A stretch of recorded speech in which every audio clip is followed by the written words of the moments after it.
Ya vimos varios videos sobre el lore de AT-43, entre ellos los comunistas espaciales que son los del bloque rojo, los gorilas espaciales, que son los Karman, y los humanos reales, que vienen a ser los Terian y que buscan la verdadera inmortalidad.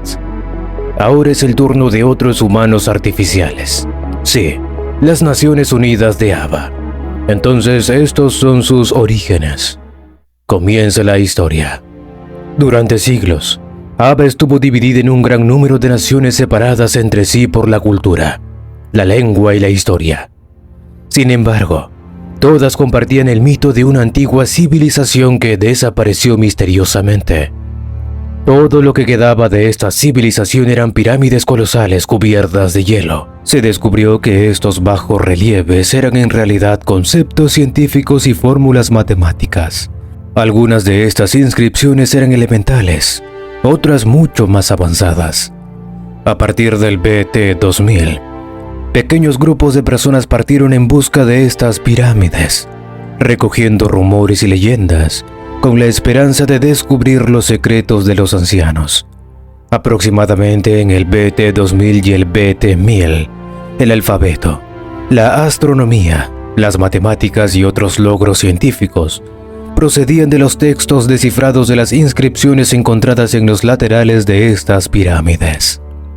Alrededor del BT-750, las naciones más avanzadas de Ava empleaban grupos de científicos especializados en encontrar y estudiar estos vestigios. Expediciones internacionales viajaron por toda Ava para desvelar aquello que hasta entonces habían estado demasiado aisladas o inaccesibles, y que por tanto habían mantenido intactos sus secretos. A ello contribuyó decisivamente la expedición Coleman en el BT-377. Hacia el BT-500, los avanos habían descubierto que estas pirámides eran huecas y habían conseguido entrar en su interior. Sin embargo, no pudieron entender el propósito de los enormes bloques encontrados en el interior, ni descubrir a dónde se suponía que conducían los insondables pozos encontrados. Todo lo que pudieron hacer y saber era que podría tratarse de túneles naturales, probablemente utilizados como fuentes de calor para mantener una temperatura confortable en el interior de estos edificios titánicos. Y con el pasar del tiempo, se da el nacimiento de la UNA. En el BT-377, la expedición Coleman descubrió la pirámide de Hamrun, en el Polo Sur, una de las últimas zonas aún inexploradas en aquella época. Los científicos de la expedición encontraron en su interior grandes tesoros de la ciencia, entre ellos 7 máquinas muy avanzadas en las que llamaron medusas por su singular apariencia. Los miembros de la expedición se dieron cuenta de que este nivel de tecnología iba a cambiar el curso de la historia. Mantuvieron su descubrimiento en secreto y redactaron el Manifiesto de las Naciones Unidas de Ava. El documento llamaba a la humanidad a abrazar una nueva era de armonía y progreso. A continuación, preenviaron su informe a sus respectivos gobiernos. En el BT-376, tras meses de negociaciones, los distintos gobiernos decidieron ocultar a la población los hallazgos de la expedición Coleman y crearon la agencia Morningstar, una organización internacional encargada de estudiar la tecnología de Hamrun en el más absoluto secreto. Gracias a su trabajo, Ava experimentó varias revoluciones industriales en las décadas siguientes. En el BT-250, la influencia de Morningstar llegó a ser tan importante que cumplió uno de sus objetivos: la unión de las principales naciones de Ava en una única estructura política. Así nació la UNA, a partir de una versión revisada del manifiesto. El símbolo de Morningstar, la brillante estrella del amanecer, se convirtió en el emblema de esta federación. En el BT-223, la UNA organizó el primer vuelo espacial. Había comenzado una era de progreso sin precedentes. En el BT-199, la primera misión interestelar aterrizó en un planeta habitable llamado Hades y regresó para compartir grandes noticias. Hades era extraordinariamente rico en minerales, A pesar de su actividad volcánica que dificultaba su colonización, nada podía detener el entusiasmo de la UNA. En el BT-192 se lanzó la primera expedición colonial, un hito en la conquista galáctica. En el BT-155 la supremacía de la UNA era tanta que los últimos estados independientes que quedaban se unieron a la Federación. El sueño de Coleman se había hecho realidad. Todas las naciones de Ava se habían unificado en un único gobierno federal. La centralización de Ava permitió acelerar la colonización de la galaxia, y en el BT-147, la agencia Muse estableció el primer contacto con los Kog, el primer pueblo alienígena con el que se encontraron los avanos. Se establecieron fructíferos intercambios económicos y científicos. Este nuevo mercado devolvió la prosperidad a la UNA, que empezaba a sufrir los formidables costes de la conquista de la galaxia. A partir de entonces, aunque se descubrieron otras especies no humanas, ninguna de ellas estaba dispuesta a establecer relaciones más allá de un contacto superficial, excepto los Karmans. Pero como todos sabemos, no todo siempre es color de rosas. Nace el bloque rojo. Hasta el BT-12, la UNA siguió persiguiendo sus sueños de unificación. La UNA ya había colonizado muchos sistemas estelares y dirigía un imperio basado en el poder económico y el entusiasmo de la población por la colonización. Por supuesto, las condiciones eran difíciles en las colonias, pero los colonos disfrutaban de total libertad en estos planetas recién descubiertos. Era una época de pioneros, audacia y posibilidades ilimitadas. Eran valores impulsados por el gobierno para ocultar la dureza a veces extrema de la realidad. Hades, la primera de estas colonias, era un mundo joven aún en formación. Era un planeta de lava y volcanes, bello y peligroso. En aquella época, las industrias pesadas, en particular las empresas de armamento, se habían instalado masivamente en él. Los colonos más emprendedores lograron construir una sociedad rica y poderosa. También vivía allí una vasta población de trabajadores que explotaban los recursos minerales de Hades. Sin embargo, las considerables diferencias de estilo de vida entre la élite y los simples empleados dieron lugar a una protesta. Un movimiento de los fondos robados por algunos dirigentes del planeta fueron la chispa utilizada por los agitadores para agitar un movimiento que pronto creció. Los mineros se declararon en huelga, y las manifestaciones fueron cada vez más violentas a medida que se ignoraban las demandas de los trabajadores. Hades era un símbolo, la primera colonia creada por la UNA. La Federación no podía permitir que un pequeño grupo de agitadores manifestantes pusiera en peligro su futuro. Si se alteraba la cuidadosa organización que permitía a la población de Hades sobrevivir en este mundo despiadado, la propia UNA se vería sacudida hasta sus cimientos. Así que se envió al ejército antes de que fuera demasiado tarde, y al final los sublevados fueron reprimidos con violencia. Durante un tiempo se calmó la agitación. Sin embargo, los movimientos revolucionarios no habían sido aplacados. La represión los obligó a pasar a la clandestinidad y a organizarse en secreto. Crearon una nueva ideología, el colectivismo, basada en la redistribución equitativa de los recursos por un gobierno central. Esta perspectiva resultaba muy atractiva en un mundo en el que la muerte golpeaba regularmente a quienes no estaban protegidos por el éxito. La doctrina se extendió por todo el mundo, e incluso entre las fuerzas militares encargadas de la seguridad del planeta. Un enorme movimiento revolucionario no tardó en lanzar una ofensiva general. Los combates fueron breves pero violentos, y acabaron con una victoria revolucionaria. En el BT-12, la caída de Hades era completa. La UNA no podía permitir la secesión de una de sus colonias más ricas. Los recursos de Hades y su valor simbólico eran demasiado importantes. Fue así que se decidió entonces la contraofensiva de Hades. Esto acabó en un desastre militar para las Estrellas Blancas. El ejército de la UNA, que descubrieron las dificultades de la guerra interestelar por las malas. Las fuerzas expedicionarias sufrieron grandes pérdidas y se vieron obligadas a retirarse tras el fracaso total de su misión. pero aún así lograron conservar la mayor parte de su ejército. La victoria de los insurgentes supuso el empujón final para el movimiento colectivista. Muchas colonias de Aba no tardaron en unirse reivindicando su independencia. Así, para organizar su existencia, el movimiento se dio un nombre. Era el momento en donde había nacido el Bloque Rojo. La UNA intentó ponerse en contacto con otras especies no humanas, con la esperanza de tener algún apoyo con los Koch, al menos a cambio de las relaciones comerciales establecidas en el BT-147. Pero todos ellos se negaron. En el BT-9, el frente se había estabilizado al darse cuenta de la amenaza que representaba el movimiento revolucionario. La UNA modificó su constitución. Las colonias que deseaban tanto ser reconocidas como naciones propias, así como formar parte de la UNA, estaban representadas en el gobierno, en oposición al Bloque Rojo y su variopinto conjunto de gobiernos imprudentes. La Luna construyó una federación interplanetaria en la que cada nación reconocía el papel central del mundo madre, Aba.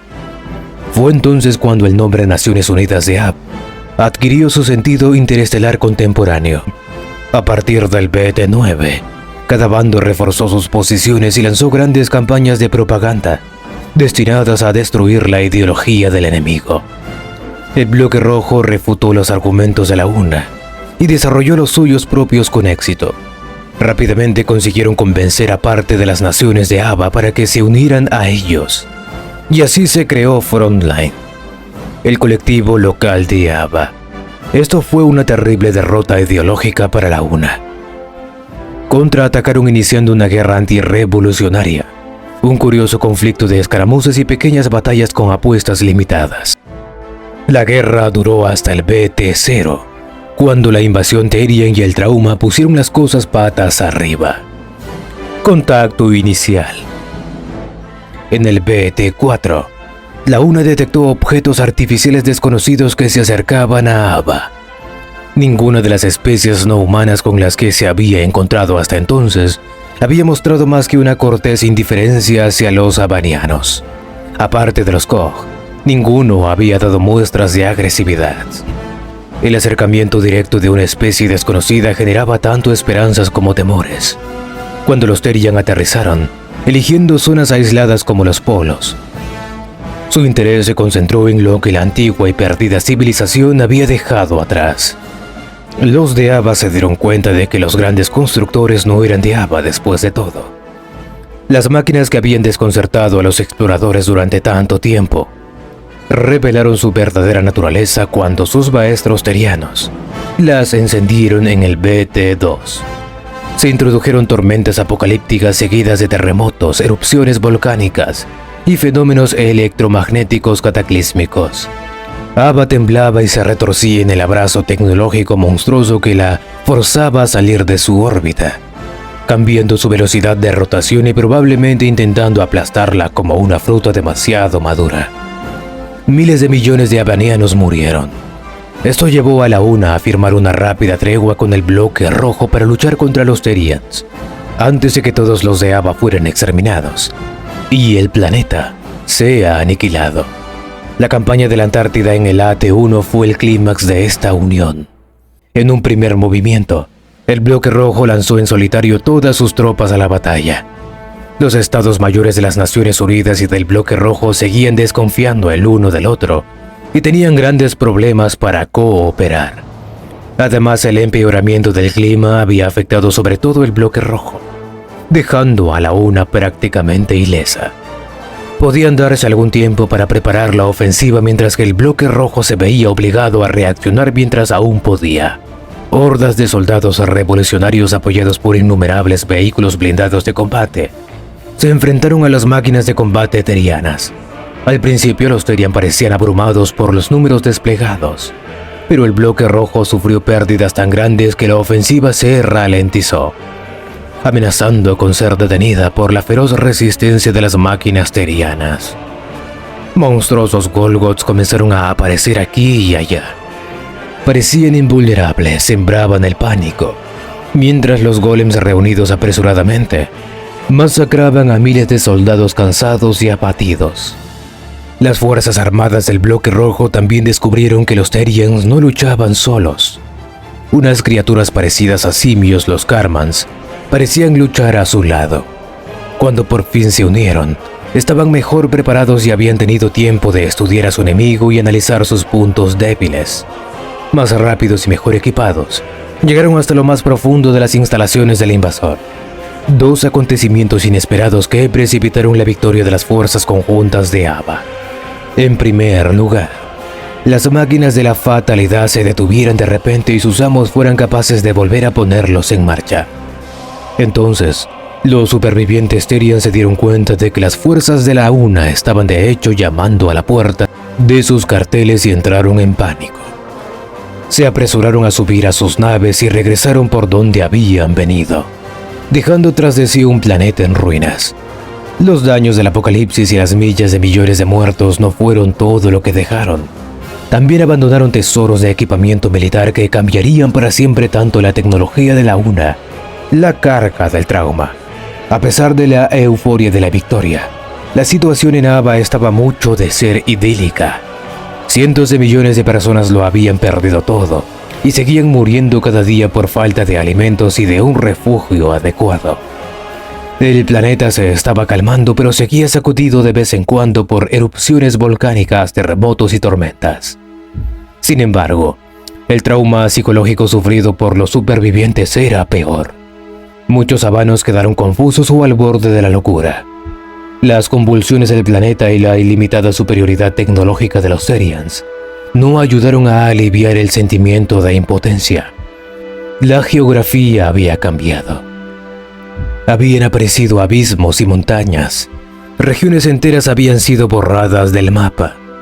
Incluso la duración de los días y los años se había alterado.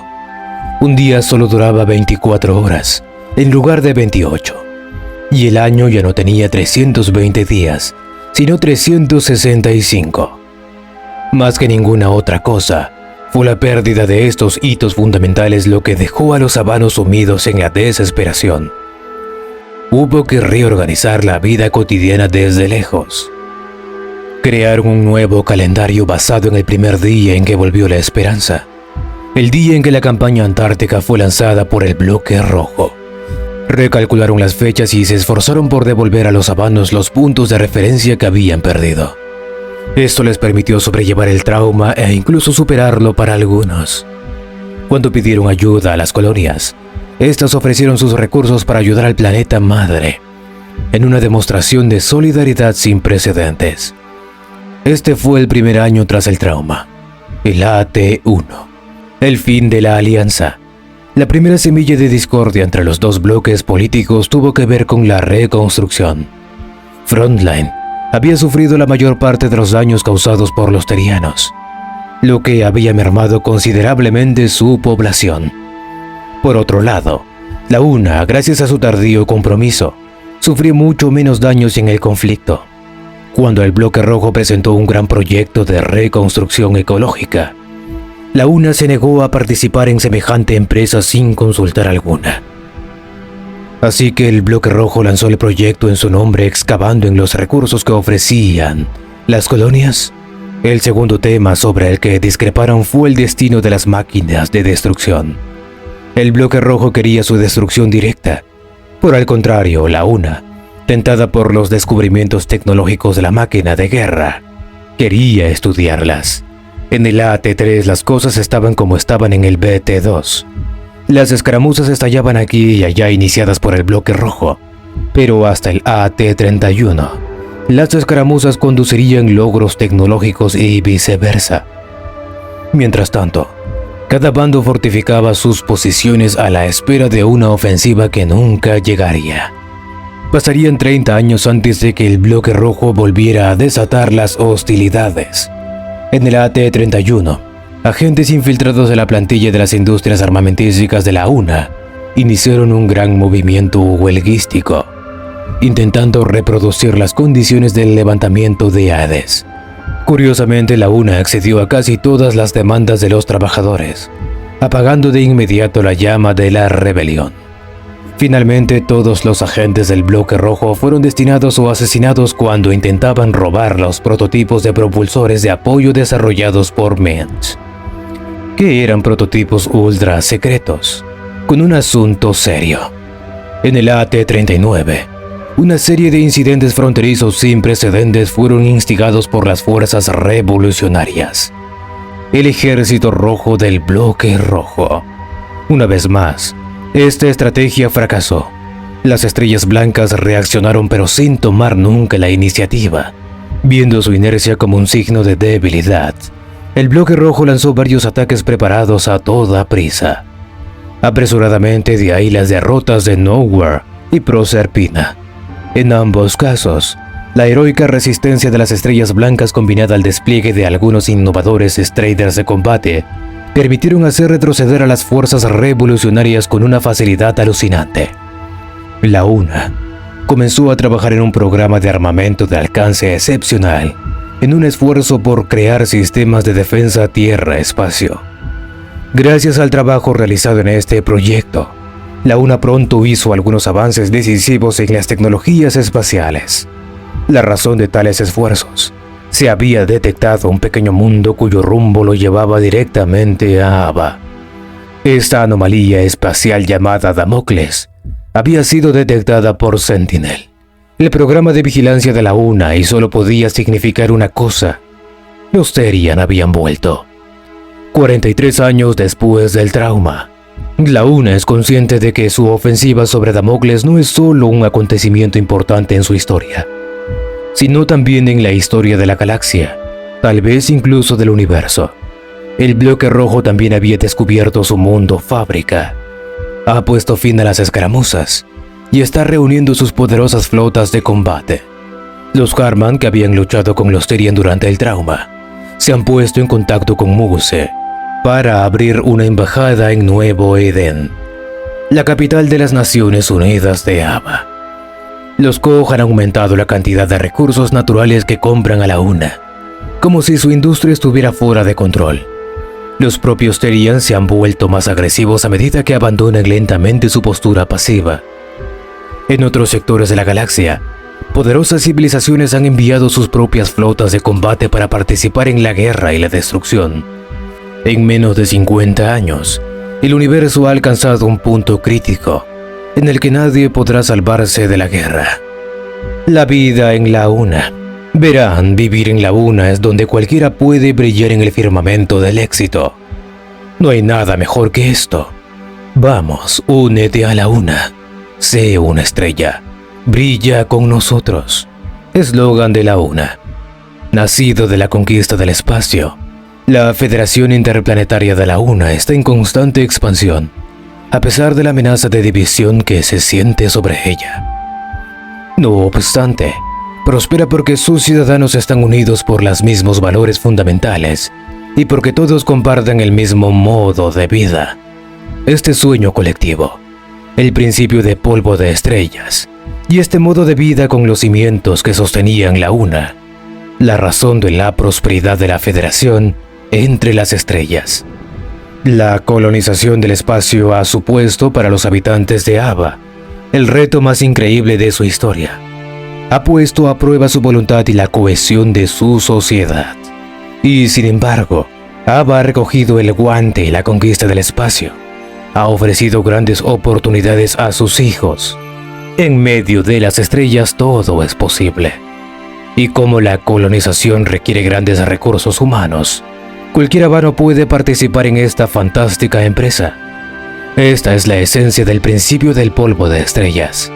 Según este principio, todos los seres humanos tienen en su interior la chispa del éxito. Como todos nacen iguales, el éxito de cualquiera de ellos es accesible a todos. El ascenso social y los triunfos cotidianos son solo cuestión de voluntad y trabajo duro. La felicidad se ha convertido en una elección. La sociedad de la UNA se basa en el principio del polvo de estrellas. En consecuencia, debe permitir que cualquier individuo revele su potencial.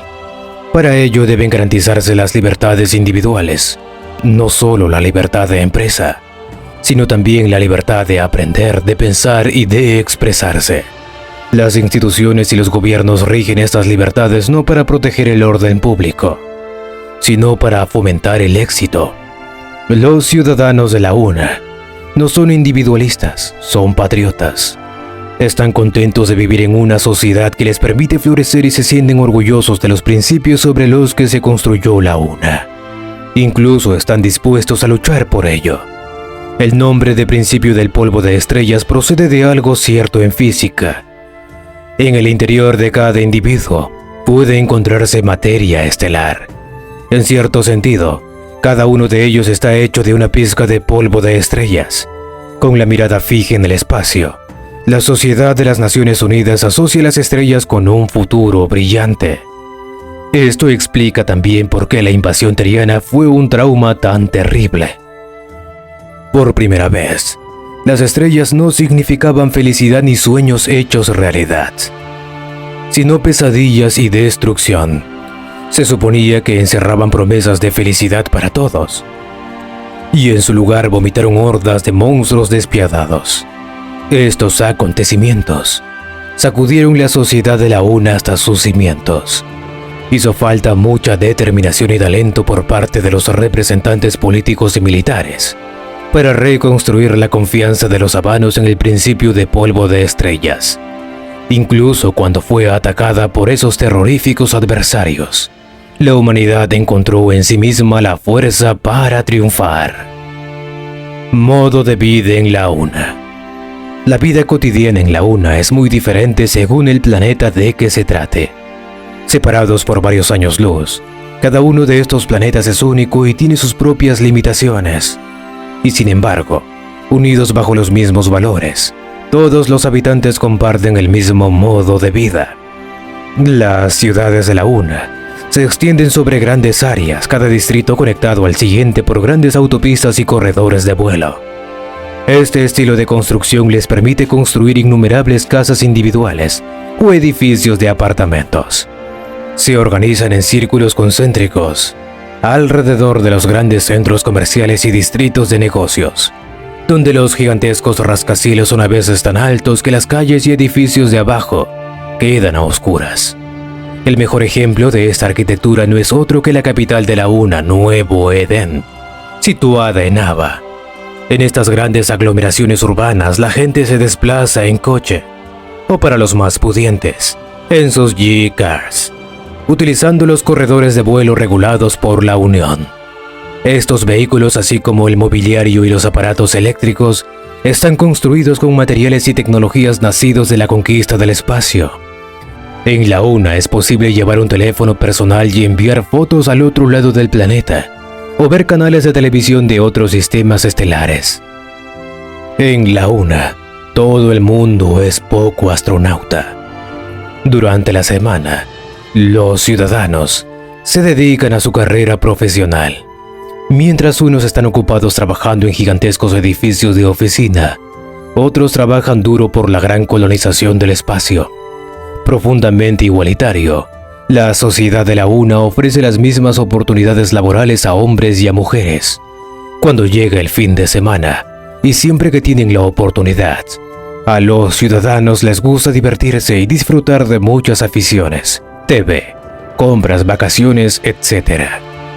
Basada tanto en la propiedad como en las libertades individuales, la sociedad de la UNA ofrece muchas oportunidades para gastar el dinero ganado, alimentando así la máquina económica interplanetaria.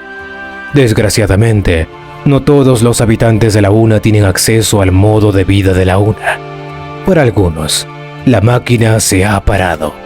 Sin trabajo y poco después sin hogar, los abandonados por el principio del polvo de estrellas vagan por las grandes ciudades y se convierten en poco más que fantasmas andantes ignorados, deliberadamente por los ejecutivos que se ciernen sobre ellos en sus lujosos coches Y. Gobierno de las Naciones Unidas. Los ciudadanos de las Naciones Unidas eligen tanto a los representantes planetarios como a los senadores que componen el Senado. Los primeros representan a la población. Su número es proporcional a la población de cada planeta. Los segundos representan a los gobiernos de sus planetas. Su número es el mismo para cada planeta. Aunque ambas instituciones tienen poderes legislativos equivalentes, la Asamblea es la única que nombra al presidente de la UNA. Las elecciones se organizan a escala galáctica, según un complejo sistema instaurado para garantizar que todas las votaciones tengan lugar al mismo tiempo en toda la galaxia. Durante estas 24 horas estándar, toda la UNA vive al mismo ritmo. Aunque organizar estas elecciones es una pesadilla para la Unión, estos momentos son la oportunidad para que los ciudadanos refuercen sus conexiones con el resto de la Federación. La actual presidenta Elena Archer es una ex militar del CENTCOM, de mentalidad fuerte. No duda en tomar decisiones difíciles e incluso controvertidas, como la autorización de utilizar municiones de racimo que viola varios tratados, por ejemplo. Esta valentía a veces parece terquedad. La presidenta Archer se niega categóricamente a aliarse con el bloque rojo. Sin embargo, obviamente se tuvo que hacer caso omiso a esto. Cada planeta está dirigido por un gobierno local elegido por sus habitantes. En teoría, estos gobiernos locales son en gran medida autónomos. Sin embargo, la influencia del gobierno de la UNA sobre estos gobiernos planetarios ha ido creciendo. El apoyo al esfuerzo bélico, impuestos, enfoque de la producción industrial, el control de la opinión pública, el reclutamiento de voluntarios, etc. Además, algunos planetas son antiguas colonias que solo recientemente han adquirido el estatus de nación autónoma. Estas siguen estando fuertemente sometidas al gobierno federal. Debido al estado de emergencia instaurado tras el aterrizaje en Damocles, los mecanismos de la democracia de la UNA son ahora diferentes. Mientras este estado siga vigente, el presidente se elige automáticamente entre las filas del CENTCOM. La Asamblea solo puede aprobar la nominación en lugar de elegir al candidato. El gobierno formado por el presidente también sufre la misma falta de democracia, ya que, por ejemplo, los ministerios de Industria y Finanzas se asignan automáticamente a miembros del MIT. Aba, la capital galáctica. La conquista del espacio fue para la UNA un elemento fundacional que dio a los ciudadanos sus doctrinas fundacionales. Al principio del polvo estelar y el modo de vida de la UNA, lanzado en el BT-192, nunca se ha ralentizado desde entonces, ni siquiera durante la invasión teriana de Aba. MUSE, la agencia gubernamental, se encarga de la exploración del espacio y se ha establecido contactos con las civilizaciones encontradas. Su primer y único logro real fueron los acuerdos comerciales en el BT-147 negociados con los Koch, cuando se descubrió una de sus colonias. En total, MUSE conoció a otras 9 civilizaciones, 7 de las cuales tenían acceso a los viajes espaciales. Hasta ahora, solo 3 han decidido interactuar con la civilización de Aba: los Koch, los Terians y los Karmans. Fin.